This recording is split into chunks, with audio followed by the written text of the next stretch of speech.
अस्सलाम वालेकुम फ्रेंड्स, उम्मीद है कि आप सब खैरियत से होंगे। तो आज आप लोगों को बताने वाले हैं अशुभ चश्म के लिए आजमूदा नुस्खा जो दे आंखों में दर्द, सूजन और खारिश से फ़ौरी निजात।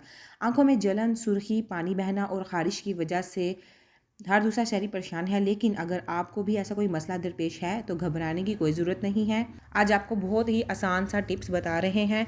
आंखों में दर्द होता है, आंखें सूज जाती हैं, मेल आता है या फिर दुखन के साथ साथ पलकें चिपक जाती हैं, आंखों की पुतली का सफ़ेद सुर्ख हो जाना और कई बार तो ऐसा लगता है कि आंखें बाहर आ रही हैं, तो इसे अशुभ चश्म कहते हैं।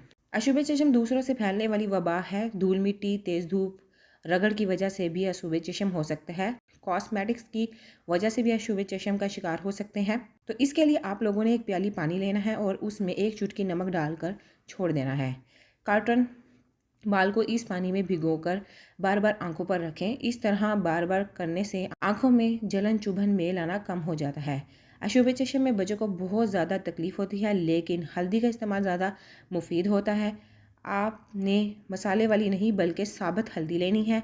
इस टुकड़े को घिस कर पेस्ट बना लेना है और इसको पलकों पर लेप करना है। अगर सूजन बहुत ज़्यादा हो और पानी बहुत ज़्यादा बह रहा है तो आंखें चिपकी हुई हैं, तो इसके लिए लाल मिर्च का पेस्ट बनाकर दुखने वाली आंखों के मुखालिफ पाँव, यानी दाएं आंख में तकलीफ़ है तो उल्टे बाएं पाँव, अगर बाएं आंख में है तो दाएं पाँव के अंगूठे पर ये पेस्ट लगा दें, तो मिनटों में दर्द ख़त्म हो जाएगा। इन्फॉर्मेटिव वीडियो दूसरे तक लाजमी शेयर करें ताकि इसका फ़ायदा हो सके। Thank you for watching my video.